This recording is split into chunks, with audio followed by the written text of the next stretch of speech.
India bisa terbelah secara horizontal menjadi dua bagian saat menuju ke Eurasia. Pergerakan lempeng India yang mencakup sebagian besar Asia Selatan modern menyebabkan Himalaya tumbuh. Proses ini dimulai sekitar 60 juta tahun yang lalu ketika lempeng tersebut pertama kali menabrak Eurasia. Para ilmuwan dari Belanda telah menggunakan kekuatan simulator AI untuk melihat seperti apa wilayah ini kelak. Model komputer menunjukkan bahwa anak benua India akan bergabung dengan tanduk Afrika dalam waktu sekitar 200 juta tahun.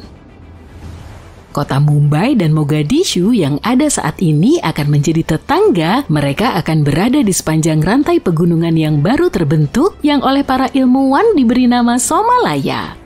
Di sisi lain dari formasi geologi ini, Madagaskar akan terhubung dengan Sumatera, sementara Kolkata dan Pulau Mauritius akan menempati wilayah yang sama. Sri Lanka akan lenyap karena menjadi bagian dari daratan India. Lebih jauh ke utara, para ilmuwan memprediksi bahwa Himalaya akan bertambah tinggi di masa mendatang. Ketika lempeng India terus bergerak ke utara, akan ada perubahan besar pada lanskap di sekitarnya. Garis patahan yang ada saat ini akan bergeser lebih jauh ke selatan. Puluhan ribu tahun di masa depan, mungkin tidak akan ada Nepal. Pegunungan Himalaya akan meluas ke samping dan menelan negara pegunungan itu sepenuhnya. Mungkin akan ada lebih banyak gempa bumi di bagian dunia ini karena pergerakan itu. Sebagian besar peneliti setuju bahwa kecepatan India bergerak ke utara ke Eurasia hampir 0,2 cm setiap tahun. Beberapa dari mereka berpikir bahwa hal ini terjadi karena daya apung lempeng tersebut. Hal ini mencegah lempeng India tenggelam ke dalam mantel yang membuat Tibet memiliki topografi yang lebih tinggi.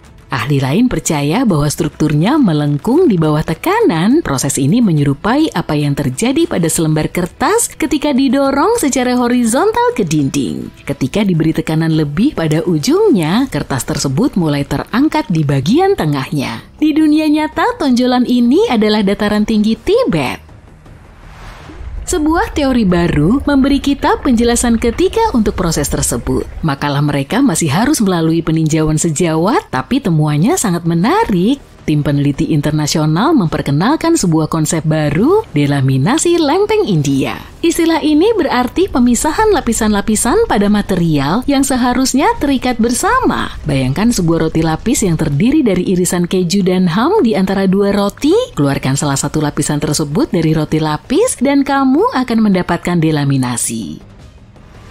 Dalam istilah geologi, proses ini melibatkan bagian atas lempeng yang terkelupas dan bergerak ke atas. Dalam kasus lempeng India, ini adalah bagian yang menopang ketinggian Tibet, bagian bawahnya lebih padat yang menyebabkan tenggelamnya ke dalam mantel. Lempeng tektonik dengan cara ini mirip dengan kue berlapis-lapis. Koki menempatkan lapisan yang lebih kenyal dan padat di bagian bawah agar bagian atas yang lebih berat tidak menghancurkannya. Para ilmuwan mengembangkan tesis mereka dengan menganalisis gas helium dalam sampel air dari sumber air panas di wilayah tersebut.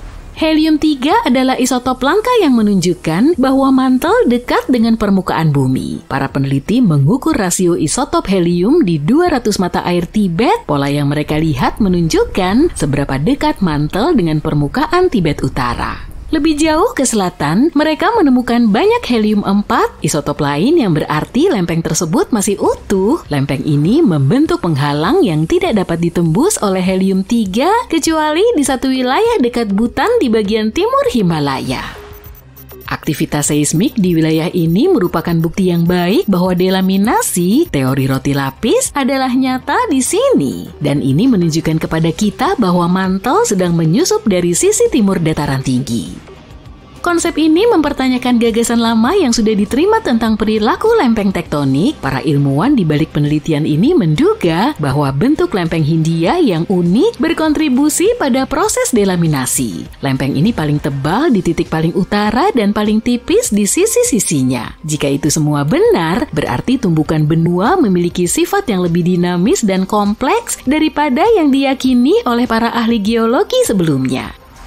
Para ilmuwan masih belum memiliki cukup bukti kuat untuk membuktikan kebenaran teori baru ini. Ini hanyalah petunjuk. Pengeboran hingga kedalaman lebih dari 60 mil secara mekanis tidak mungkin dilakukan saat ini. Penggalian seperti itu diperlukan untuk memastikan 100% bahwa proses delaminasi sedang berlangsung. Dengan teknologi yang tepat, kita akan dapat lebih memahami bahaya yang terkait dengan gempa bumi di wilayah Asia Pasifik. Kawasan ini merupakan rumah bagi cincin api yang terkenal, di mana 75% gunung berapi di bumi berada. 9 dari 10 gempa bumi terjadi di sini.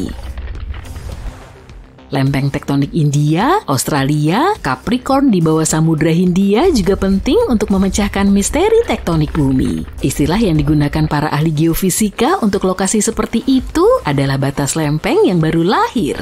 Ini adalah tempat di mana lempeng tektonik baru saja mulai saling tarik-menarik atau mendorong satu sama lain. Tempat-tempat ini merupakan tahap awal dari batas lempeng yang lengkap. Transformasi geologi seperti itu berlangsung dengan kecepatan hampir 5% dari 1 inci per tahun. Itu kira-kira sama panjangnya dengan lebar sehelai spaghetti. Hal ini seharusnya tidak terlalu mengkhawatirkan kita dari sudut pandang saat ini. Lempeng India, Australia, Capricorn ditakdirkan untuk terbelah menjadi 2 selama puluhan juta tahun.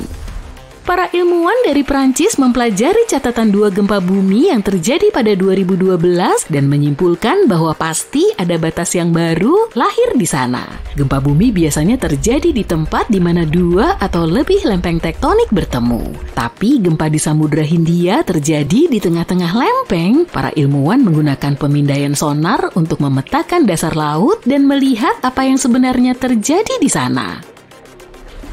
Setelah meneliti lebih lanjut wilayah laut di lepas pantai Australia Barat, para peneliti menemukan jaringan kompleks yang terdiri dari 62 cekungan yang saling tarik-menarik di sepanjang zona patahan. Data ilmiah ini mendukung gagasan bahwa lempeng tektonik perlahan tapi pasti sedang pecah. Ini adalah bukti lain bahwa lapisan luar planet kita bersifat dinamis, bukan statis. Dalam beberapa kasus, kamu tidak perlu menjadi seorang ilmuwan untuk mengetahui kekuatan bawah tanah yang dahsyat ini. Retakan besar muncul hampir dalam semalam akibat hujan lebat di wilayah seismik aktif di pedesaan Kenya. Pertama pada tahun 2018 dan kemudian lagi pada tahun 2023. Penduduk setempat menamai retakan yang terbesar dengan sebutan The Grand Kenya. Kejadian-kejadian ini bukanlah kejadian yang terjadi sekali saja, melainkan merupakan sinyal dari sistem retakan Afrika Timur, bagian dari lembah celah besar. Fenomena geologi yang sangat besar ini, yang membentang dari Yordania hingga Mozambik, menunjukkan kepada kita pemisahan benua Afrika secara bertahap menjadi 2 anak benua. Kamu dapat menemukan lembah retakan di seluruh dunia sebagai bukti bagaimana pergerakan lempeng tektonik mengubah planet ini. Retakan Afrika Timur menunjukkan dinamika yang mendasari lempeng Nubia dan Somalia. Lempeng Nubia menopang sebagian besar Afrika dan lempeng Somalia yang lebih kecil menopang tanduk Afrika. Keduanya secara bertahap bergerak menjauh satu sama lain yang menyebabkan terbentuknya celah-celah di dalam lembah retakan. Proses pemisahan benua ini yang berlangsung sedikit lebih cepat daripada yang terjadi di India, pada akhirnya akan menyebabkan terbelahnya Afrika menjadi 2 benua. Keseluruhan proses ini yang akan terjadi dalam 10 hingga 50 juta tahun ke depan menandai peristiwa geologi penting yang mengingatkan kita akan transformasi historis bumi. Terakhir kali geografi planet kita berubah secara drastis adalah pada periode Jurassik. Peta dunia dari periode tersebut terlihat mudah dikenali, tetapi posisi daratannya aneh dari sudut pandang modern. Di bagian utara, Eurasia masih terhubung secara longgar dengan Amerika Utara yang pada saat itu disebut Laurasia. Daratan ini perlahan-lahan bergerak menjauh dari superkontinen Gondwana lebih jauh ke selatan. Ini terdiri dari apa yang kita kenal sekarang sebagai Afrika, Amerika Selatan, Australia, dan Antartika. Pada saat itu, lempeng India lebih dekat ke Madagaskar daripada ke Eurasia seperti saat ini.